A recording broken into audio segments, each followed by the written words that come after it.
She was on her knees. Not in prayer. Not in defeat. Not by choice.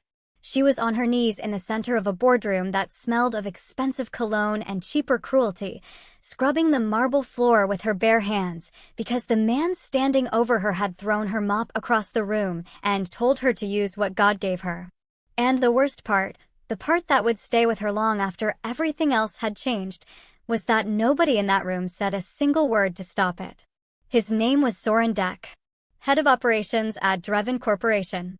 A man built entirely from the kind of arrogance that only survives inside institutions willing to feed it.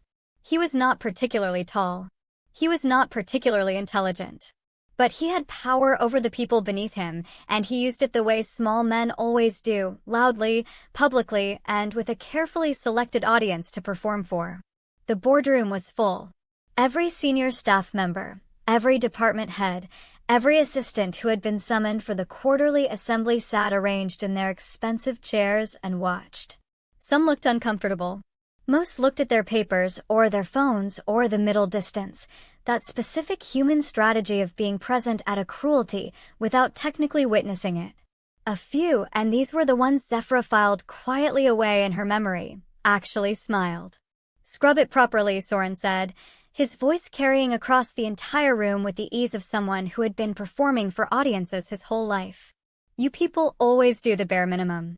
That is why you will always be exactly where you are." Zephyra Knox did not flinch. She kept her eyes down.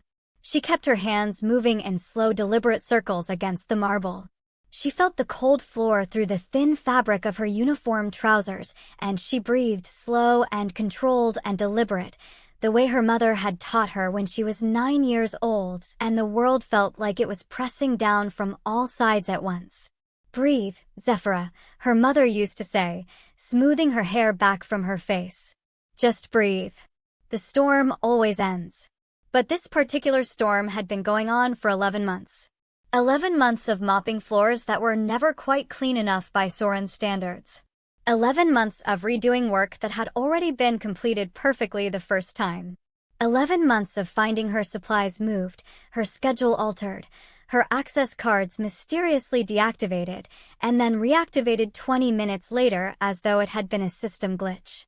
11 months of Soren Deck finding new and progressively creative ways to remind her in front of witnesses that she was nothing in hallways, in stairwells, in the break room at lunchtime.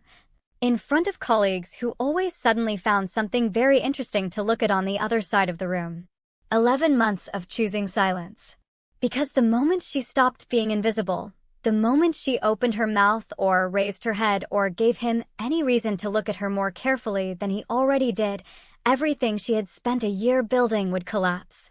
And she had not come back to this country, to this building, to this particular gray uniform, to let it collapse. Her hands were bleeding. She had not noticed immediately. A small jagged edge of a cracked floor tile had caught the base of her palm and opened a thin red line across it. She watched the blood for a moment, steady and dark against her brown skin, and pressed her lips together until the feeling passed. Nobody in that room reacted. Nobody leaned forward. Nobody said anything. "Clean up your things," Soren said finally. His tone had the particular flatness of someone who has already moved on in their head, someone performing a conclusion rather than reaching one. He turned away from her as though she were already gone. "You are dismissed. Permanently. Security will escort you out of the building." The room exhaled as a unit. Papers shuffled. Someone coughed. A chair shifted.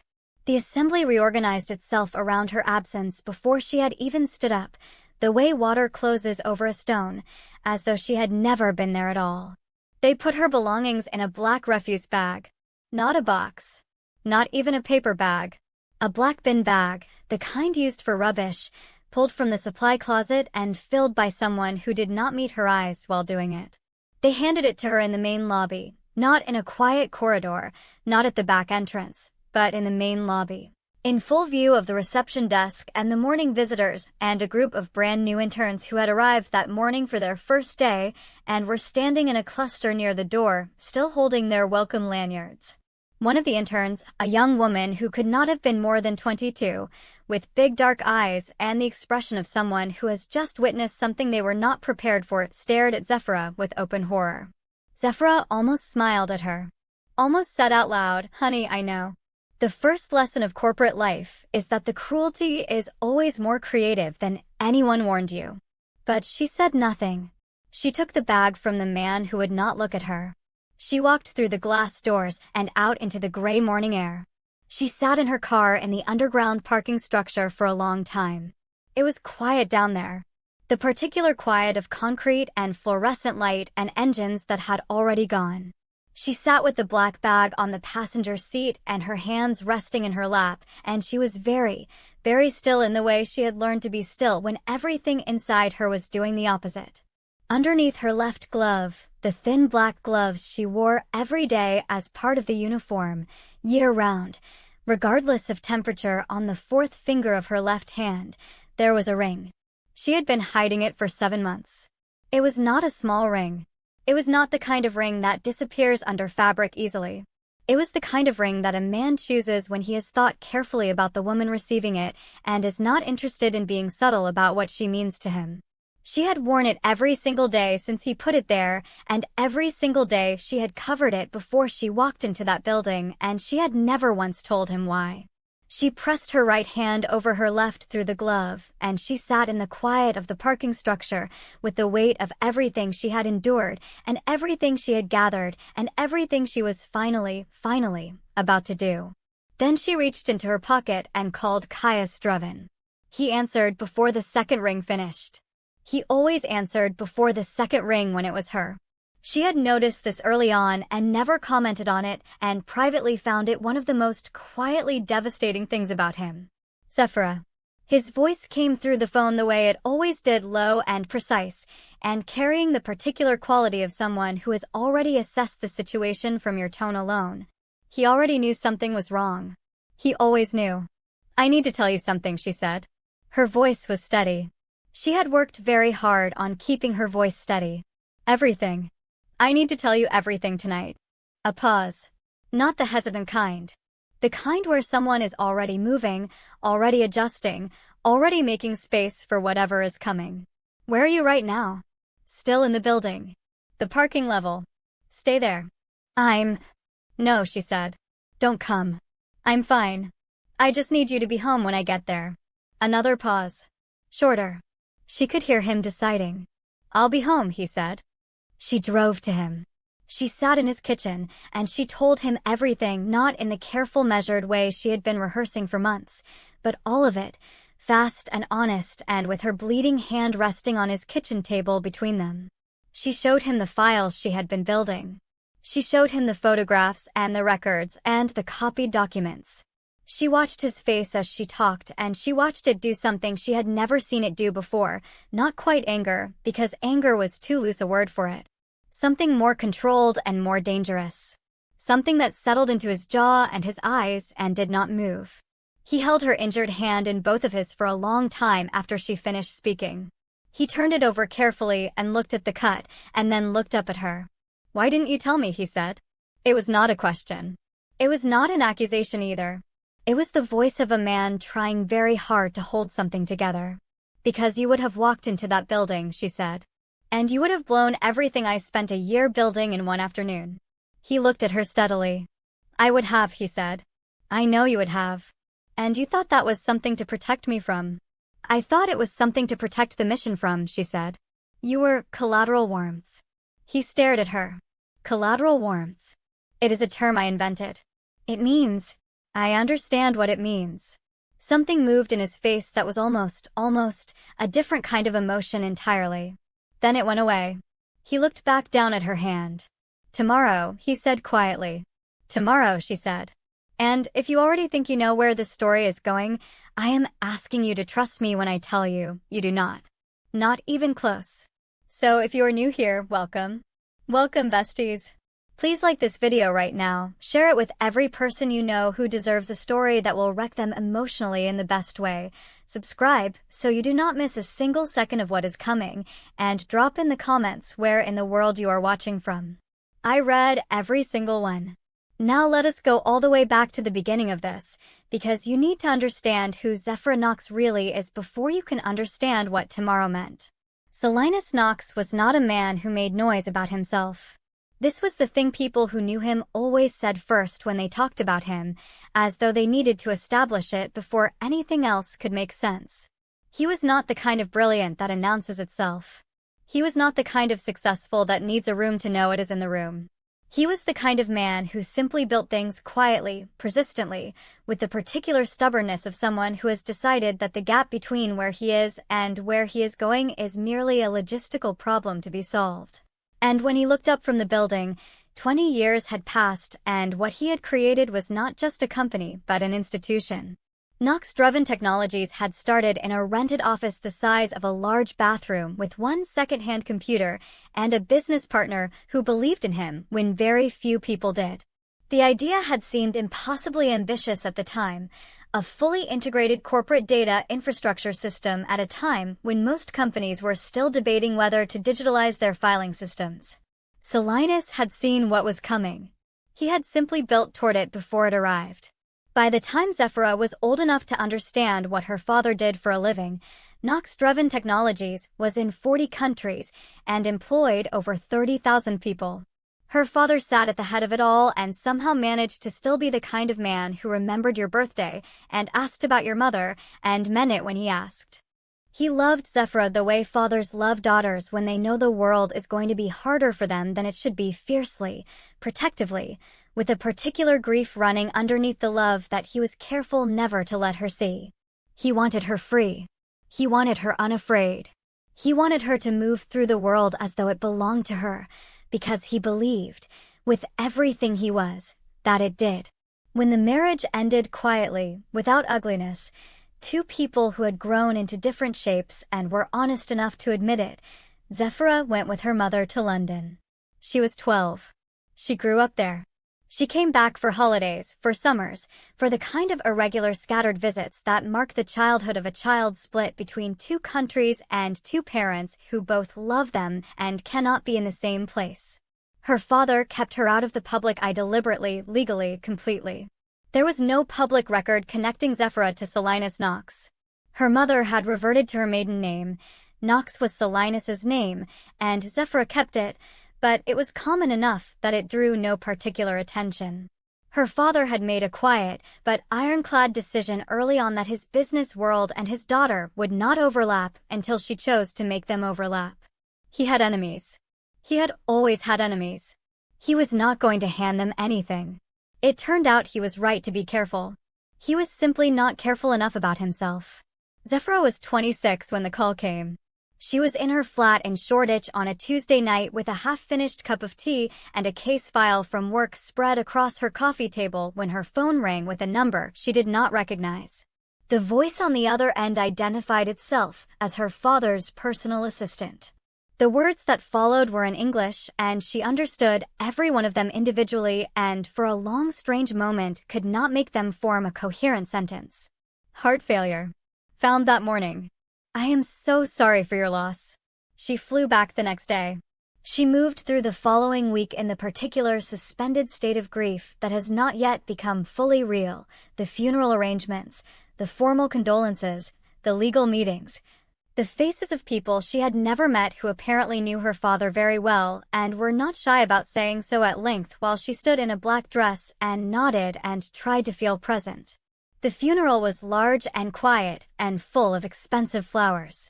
She watched them lower her father into the ground and she thought, in the strange clarity of that moment, that something about it felt wrong. Not wrong in the way that all death feels wrong. Wrong in a different way. A specific way. The way a story feels when a page is missing.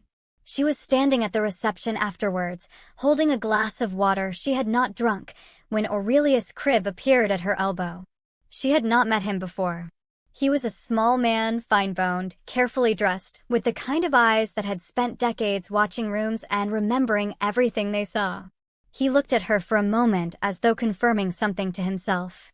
Then he pressed a folded piece of paper into her hand with a movement so practiced and so unremarkable that nobody around them registered it at all. He walked away without a word. She found a bathroom. She unfolded the paper. 4 lines. Handwritten. Very small. It was not natural. Come to my office tomorrow morning. Come alone. Tell no one what I am about to show you. She stood in that bathroom for a long time. Then she folded the paper back up, put it in her pocket, returned to the reception, and spent the rest of the evening being exactly as composed and appropriate as the occasion required. She went to his office the next morning alone. What Aurelius' crib showed her over the following 3 hours did not feel real while it was happening. It felt like being shown evidence for something that had happened to someone else, documents and records and timestamps, so carefully assembled that she understood, even as she was looking at them, that this man had been preparing to show them to someone for a long time. He had been waiting for her. He had perhaps been wondering if she would ever come. The financial transfers came first. Enormous sums moved out of accounts that Solinus controlled exclusively in the 3 weeks before his death. Transfers that carried his authorization codes, but that were timestamped during periods when he was documented by multiple witnesses as being physically elsewhere. Someone had accessed his credentials. Someone with the kind of internal access that only comes from being very deeply embedded in the structure of the company. Then the emails deleted from the company server, which meant they should have been unrecoverable, except that Aurelius had a contact, a very quiet, very discreet IT specialist who owed him something. And the emails had been recovered from a backup cache that the deleting party had apparently not known existed. The emails were careful, professional in their surface language. But between the lines they told a story of a confrontation. Solinus had found something, had challenged someone with what he found, had been met with a response that was neither an admission nor a denial, but something more calculated and more dangerous. The final email in the chain, from Solinus, read, "I will give you one more opportunity to address this correctly. After that I will have no choice but to take it further." There was no reply. 3 days later he was dead. And then Aurelius played her the audio file. 47 seconds. Found on a small encrypted backup drive that Solinus had mailed to Aurelius's home address, not his office, his home, with a handwritten note that said simply, "In case." Aurelius had held it for months, unable to act on it alone, waiting for someone with the right to use it. The audio was not perfect. It had been recorded on a phone, covertly, the sound slightly muffled. But the voices were clear enough. Her father's voice first. Controlled, but with an "the company is where the rest of it is." The records that were not deleted. The financial structures that would explain the transfers. The connection between what was done and who authorized it. He paused. "Your father protected your identity very carefully. No one inside that building knows who you are. You have a degree in corporate law from a good institution. You have practical facility management experience from your years in London." He looked at her steadily. "There may be a way in." She looked at him for a long moment. He looked back. He did not push. He simply waited, in the manner of someone who has already decided that whatever she chose, he would support it. "I'll need a different name," she said. "Your mother's maiden name is Knox," he said carefully. "It is your legal name. I would not suggest fabrication, only omission." She nodded slowly. "How long do you think it would take?" "That depends entirely on what you find and how quickly you find it." He folded his hands on the desk. "But Zephra, I need you to understand something before you decide. The person whose voice is on that recording has resources, has connections, has, I believe, done this before and gotten away with it. If they discover who you are before you have what you need," he stopped. "I know," she said quietly. "You will need to be completely invisible." "I know," she said again. 3 weeks after that meeting, Aurelius' crib was found unresponsive in his home by his cleaner. "Massive stroke," the doctors said. He survived, but did not recover consciousness. He was 49 years old and had run 3 kilometers every morning of his adult life without interruption. Zephra stood outside his hospital room for a long time. She did not go in. She had nothing to offer him except the promise that she would finish what he had started. She went home. She packed carefully. She made a plan. Then she bought a one-way ticket and came back. She applied for a cleaning position at Dreven Corp under the name Zephra Knox, her real name, her legal name, the name that meant nothing to anyone inside that building because Solinus had done his work too well. The hiring process was brief. The role was unglamorous enough that it did not require extensive scrutiny. She was hired on a Thursday and started the following Monday. She showed up on her first day in the gray uniform they provided and she cleaned. She cleaned thoroughly and efficiently and without complaint. She was unremarkable in every way she could manage to be unremarkable. She arrived before most people and left after most people, and she kept her eyes down and her ears open, and she was, from that first morning, the most attentive and strategically invisible cleaner that Drevin Corp had ever employed. She had not planned for Caius Drevin. In any version of her planning, in any scenario she had prepared for, in any calculation she had made about how this would go, she had not accounted for him. Which, in retrospect, was her greatest oversight. Now hold on, because if you are enjoying this story so far and you have not subscribed yet, I really need you to do that right now. Seriously, pause, hit subscribe, hit the notification bell, because what is about to happen between these two people is the kind of slow burn that will make you put your phone down and stare at the ceiling, and you cannot afford to miss any of it. Subscribe and come right back. Caius Drevin had been CEO of Drevin Corp for 14 months when Zephyra arrived. He was 34. Korean. The product of a business dynasty that operated across 3 continents with the particular quiet authority of institutions that have never had to be loud because they have never had to compete for legitimacy. The Drevin name was on the company for reasons that went back to the original partnership. His father had been Solinus Knox's first business partner. The man who had provided the initial capital and the structural framework that allowed Solinus's vision to become a company rather than simply an idea. They had built it together. Then something had happened between them, the nature of it kept carefully private by both parties, and the partnership had dissolved, leaving Solinus with the company and the Drevin family with a significant but non-controlling financial stake. When Solinus died, the board had approached Caius. He had accepted the role with the particular expression of a man who is taking on something because it is the right thing to do rather than because he wants it. He was already running 3 other enterprises. He did not need Drevin Corporation. But he understood, in the way that principled people understand things they would rather not, that there was an obligation here that had his name on it. He had a reputation that preceded him into every room he entered.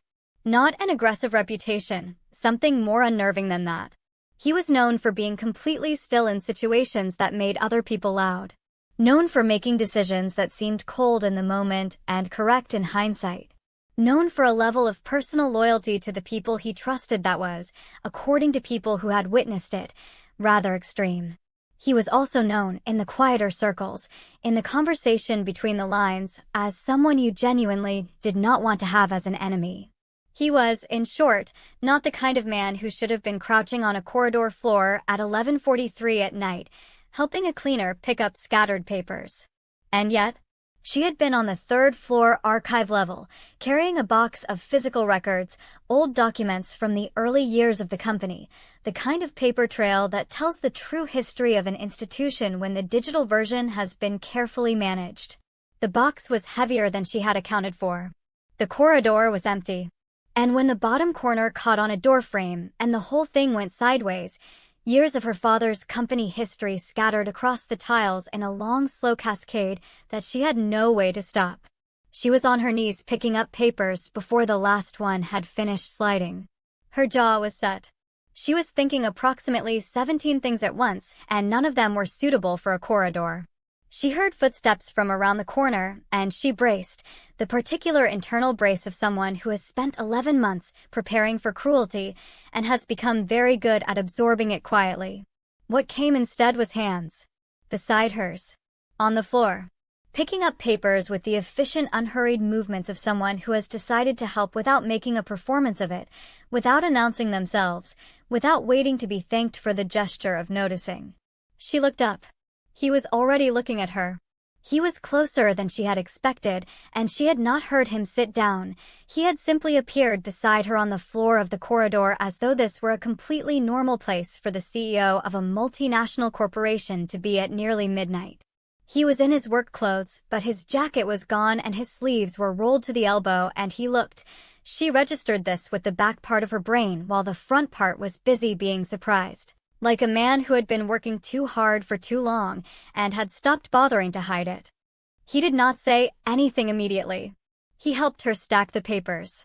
He did it carefully, keeping the order where he could see there was an order to maintain, which told her that he was the kind of person who paid attention to details other people did not bother with. "Thank you," she said. Her voice came out more normally than she expected it to. He looked at her again with an expression she could not immediately categorize. Not the way men sometimes looked at her, with a particular quality of assessment that she had learned to identify and preemptively step back from. This was something else. Something more like recognition. As though he had found something in her face that answered a question he had not known he was asking. "You should not be carrying these alone," he said. "I'm fine," she said. The automatic answer. "Your hands are shaking," he said. She looked down. They were. She had been so focused on the internal maintenance of composure that she had not noticed the external failure of it. She closed her fingers into loose fists and felt the tremor, and said nothing because there was nothing sensible to say. He helped her res-tack the box. He did not comment further on her hands. When they stood and she reached for the box, he said, without looking at her directly, "I have seen you before. You are always here late." "The building is quieter late," she said. "The work gets done faster." Something moved in his face. A brief recognition. The look of someone who has just heard a version of their own private logic spoken by someone else. "Yes," he said quietly. "I know exactly what you mean." He picked up his jacket from where it had been folded over his arm. He looked at her for one more moment, that same unsettled considering look, and then he said, "Be careful on the stairs. The third floor light near the east staircase is out. Maintenance has been notified, but it has not been fixed." He turned and walked back down the corridor. She stood watching him go with the box in her arms and a very specific kind of trouble starting quietly in her chest. She gave herself a very firm internal talking to. She was there for one reason. She had a plan and a timeline and a mission that had cost Aurelius Cribb his health and her father his life, and she was absolutely not going to complicate it with feelings about anyone, least of all the CEO of the company she was investigating. She was a professional. She was focused. She was here to find evidence of her father's murder. His sleeves had been rolled up, she noticed, in the way of someone who had been working and had forgotten to care about appearances. She found this unreasonably difficult to dismiss. She went home and had a very serious conversation with herself about priorities. It did not take. The second time they crossed paths with any real significance, he brought her tea. She had been cleaning the executive kitchen on the 4th floor, her late shift, usually around 11, usually uninterrupted because nobody with a corner office was still in the building at 11. She had been there approximately 20 minutes when she heard footsteps in the corridor, and then Caius appeared in the doorway holding 2 mugs with the careful expression of a man attempting something he has not done before and is not entirely sure of the protocol for. "I didn't know how you'd take it," he said. "I made it plain. You can adjust it however you want." She stared at him, then at the mugs, then back at him. "You made me tea," she said. "It is cold tonight." "Mr. Drevin." "Caius," he said, as though this were simply a correction of a factual error. She accepted the mug because the alternative was a longer conversation than she was prepared to have. She stood on one side of the kitchen island and he stood on the other, and they drank tea in a silence that should have been awkward and was, inexplicably, not. It was the kind of silence that has never needed to be filled. She was suspicious of it for that reason alone. "You are not from here originally," he said, after what must have been 4 minutes of quiet. "London," she said. Then, carefully, "I came back for family reasons." "Did you resolve them?" She looked into her mug. "Still working on it." He nodded as though this were an entirely complete and satisfying answer. Then, after another pause, "Is anyone giving you trouble?" "On the staff." She looked up at him sharply. "I ask because," he said, and then stopped and seemed to choose his next words with some care, "it is not always apparent from above what the culture is like at other levels of an organization. I prefer to know when something is wrong." "I can handle myself," she said. "I don't doubt that," he said. "That is still not what I asked." She met his eyes. He looked back at her with a directness that was somehow different from the usual directness of powerful men. It did not have the quality of assessment or challenge or the particular flatness of someone who has already decided they know the answer. It was simply honest attention. The look of a person who is actually asking because they actually want to know. "I'm fine," she said. He held her gaze for a moment longer. Then he looked down at his mug. "All right," he said. "The offer stands if that changes." She went home that night, and the very serious conversation she had with herself was considerably less effective than the first one. What followed over the next 3 months was not a romance in the conventional sense of the word. There were no dates. There were no declarations. There was simply the persistent and increasingly undeniable fact of two people who kept ending up in the same space at the same time and who, every time they did, found that the conversation came easily and the silence came easily, and neither of them seemed to want to be the one to leave. He learned that she had a law degree she was not currently using. She learned that he read physical books in a way that felt almost like a private act of resistance for a man of his industry. He brought her food when she worked past midnight because he noticed, and the noticing itself was the thing that did something to her, that she consistently worked through dinner. She discovered, entirely by accident, that his genuine laugh, the one that had nothing to do with professional polish, emerged in very specific circumstances and almost exclusively when it was just the two of them in a room. He never pushed. He never made her feel the weight of the distance between their positions in that building. He never spoke to her from any position except that of someone who found her genuinely interesting and was simply willing to admit it without making it her problem. She was not equipped for this. She had prepared for many things. She had not prepared for someone who is simply, persistently, without drama or agenda kind. She told herself many logical things over many weeks. She listed them at night before she went to sleep. The mission. The evidence. The 47 seconds of audio. The image of Aurelia's crib lying still in a hospital room. Her father's last email. The thin red line of blood across her palm. All of it was true and none of it was sufficient. For months after the first corridor meeting, on a night when the rain was loud against the windows and the building was entirely empty except for the two of them, he kissed her for the first time in the corridor outside the archive room. Quietly, without announcement, in the way of someone who has decided and is simply acting on the decision. She pulled back first. "Caius," she said. "You don't know who I am." "I know exactly who you are," he said. "No," she said, and the gentleness in her voice surprised her. "You really do not." He was quiet for a moment. Then he said, very softly, "Then tell me." And she wanted to. She stood in that corridor, and she wanted to with an intensity that frightened her, because she had not expected to want anything from this situation except answers. But she looked at his face, the control and the honesty and the particular quality of stillness that she had come to understand was not coldness, but the opposite of it, the stillness of someone who feels things very deeply and has learned to hold them carefully. And she knew exactly what would happen the moment she told him. He would burn the building down. Not literally, but effectively. He would find whoever had wronged her father, and the fury of it would be so immediate and so complete that every careful thread she had been pulling for months would snap. "Not yet," she said. "I need more time. A little more time. Can you trust me until I'm ready?" He looked at her for a long moment. She watched him weigh it, the not knowing, the waiting, the trust asked without the reason being given. She watched him decide. "Yes," he said. One word. No conditions. No demand for a timeline or an explanation or a down payment of information in exchange for patience. Just yes. She fell in love with him in that moment, and she has been, in one way or another, falling ever since. 7 months after that night, he proposed to her in the same corridor where they had first spoken properly. He had a ring that he had clearly spent time thinking about. He said very few words.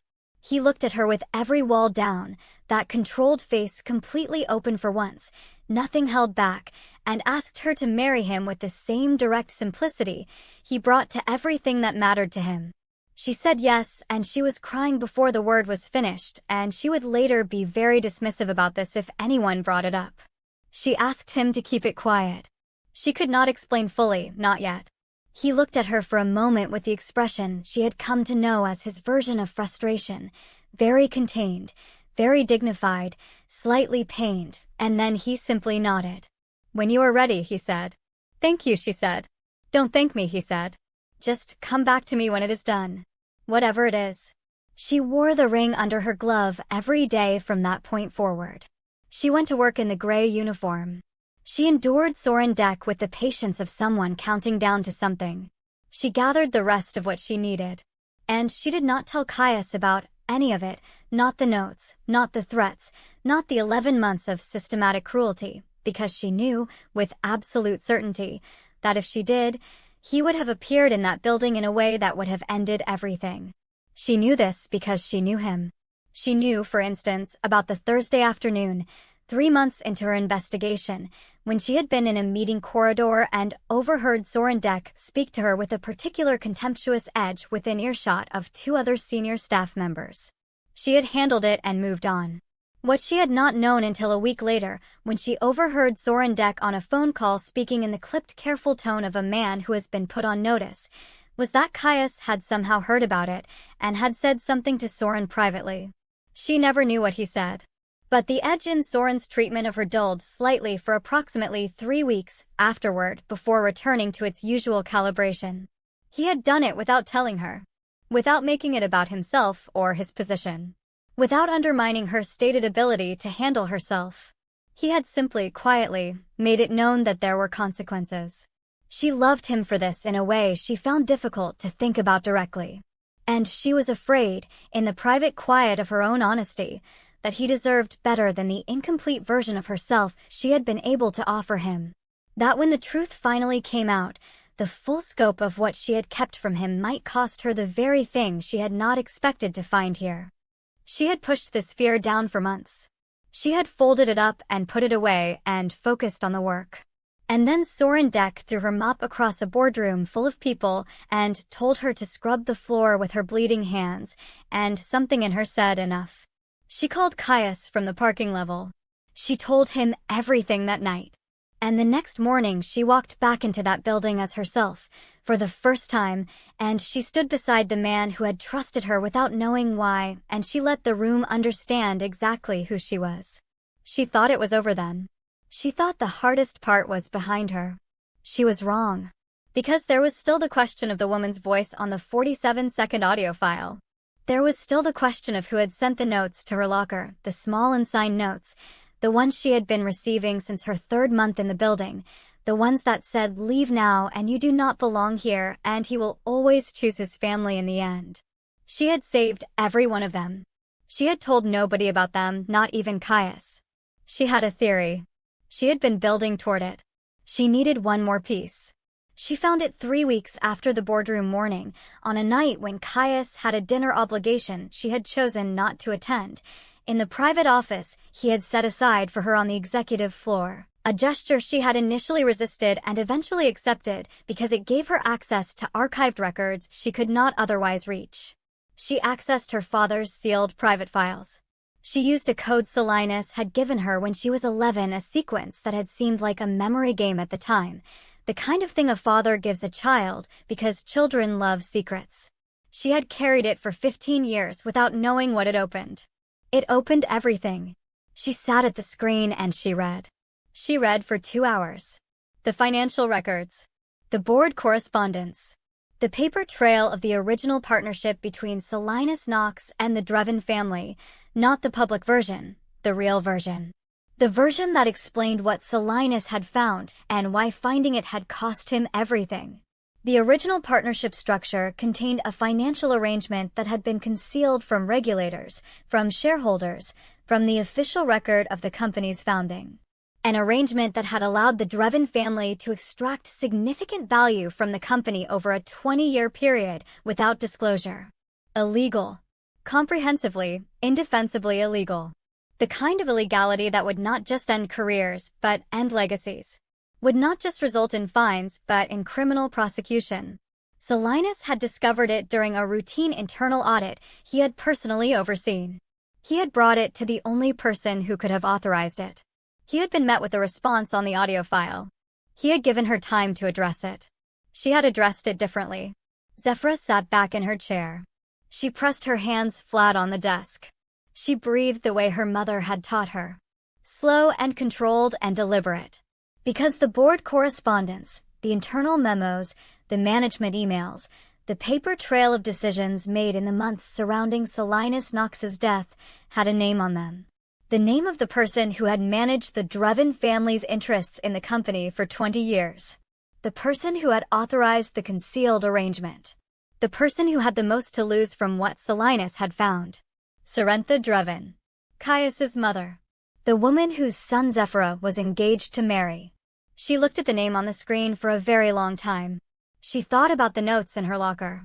She thought about the private phone call she had received 2 weeks before the boardroom, a call to her private number, a female voice, cultured and precise, telling her that she did not understand what she was getting into, that the past was the past, that she should think carefully about what she was willing to lose. She thought about the audio file. The woman's voice. "You know I cannot allow you to use it." She was so still that when she heard the private office door open behind her, she did not immediately react. She registered the sound first. Then the meaning of the sound. Then she closed her hand around the secure drive on the desk, the copy of everything, the complete copy, 97% complete before she had been interrupted by the realization, and she turned around very slowly. Cerintha Dreven was standing in the doorway. She was dressed immaculately even at this hour. She was looking at the screen. She was looking at Zephra. She was looking at the drive in Zephra's hand. She did not look surprised. Zephra understood, in that moment, that she had not been interrupted by chance. That Cerintha had known exactly where she was and what she was accessing, and had come at this precise moment with intention. The drive was at 98%. "Miss Knox," Cerintha said. Her voice was very quiet, very composed. The voice from the audio file, recognizable now beyond any doubt. "Put the drive down." 99%. Zephra did not move. "I said put it down." 100. Complete. Zephra closed her fingers around the drive and looked at the woman across the room, the woman who had ordered her father's death, who had spent 11 months trying to drive her out of this building before she found what was on this drive. And she felt something in her chest that was not quite grief and not quite fury, but something that contained both of them. "You came to see how close I was," Zephra said. Her voice was completely steady. "That is what the phone call was for. Not to warn me off. To assess me."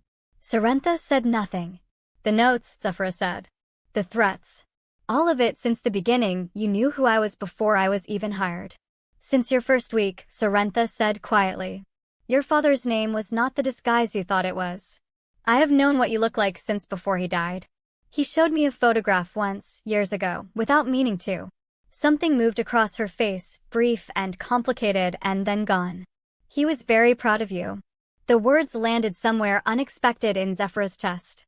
She pressed her lips together. "You should put the drive down," Cerintha said again. "And we should talk. There are things you do not understand about what happened." "I understand exactly what happened," Zephra said. "You understand the documents. You do not understand the context." "My father is dead," Zephra said. "Aurelius Cribb is in a hospital room where he has been for 14 months. I understand the context." The silence between them stretched tight.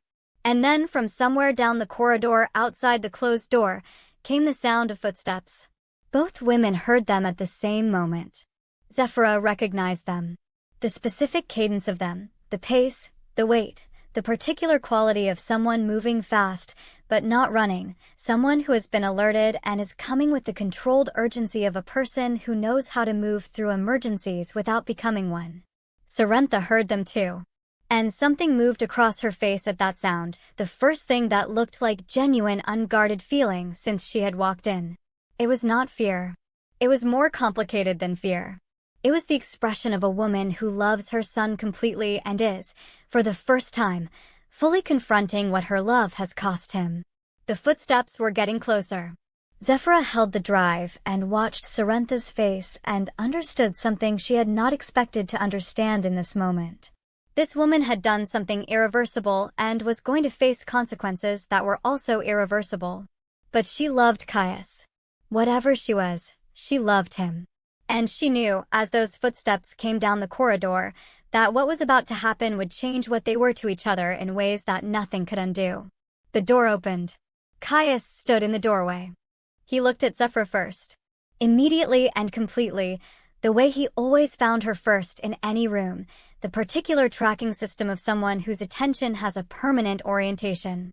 He registered that she was standing, that she was unhurt, that she had a drive in her closed hand. He read her face in the way he always read it, quickly and accurately, and with the full intelligence of a man who pays attention to what matters. Then he looked to his right, and he saw his mother. The silence that followed was the longest and heaviest silence Zephyra had ever been inside. She watched him take it in. The office. The open files on the screen. His mother standing in the doorway at this hour, in this room, looking at Zephyra with an expression that contained too much to be innocent. She watched it move through him, the information arriving and being processed and being understood, and she watched his face change in a way she had never seen it change before. Not the jaw thing. Not the professional stillness. Something deeper. Something that cracked. "Mother," he said, very quietly. "What are you doing in this office?" Sarentha said nothing. He said it again. Still quiet. Still controlled. But underneath the control, underneath the stillness, something was fracturing. Zephyra looked at him. She thought about what she was about to do. She thought about her father. She thought about 11 months and a gray uniform and a ring hidden under a glove and 47 seconds of audio that had changed the entire direction of her life. She walked to the screen. She turned it toward him. "Caius," she said. And her voice, for the first time since this began, was not carefully controlled. It was simply honest. Soft and honest and asking for his trust one more time. "I need you to sit down. And I need you to let me show you everything. All of it. Before you say a word." He looked at her. The fracture in his face held. "Okay," he said. She showed him everything. And that, the moment the truth finally entered the room fully and completely, carried not by circumstance or accident, but by Zephyra's own hands, is where part 1 ends.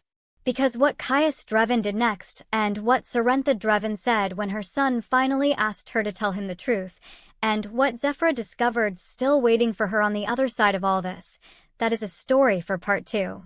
And I promise you, it is worth the wait. If this story has been living in your chest since the opening scene, please subscribe right now so you are the first to know when part 2 drops. Like this video if Zephyra and Caius have completely taken over your mind. Share it with someone who needs a story that actually delivers. And drop in the comments, what are you feeling right now? What do you think Caius is going to do? What do you think Sarentha is going to say? I want to read every single comment. I will see you in part 2. End of part 1.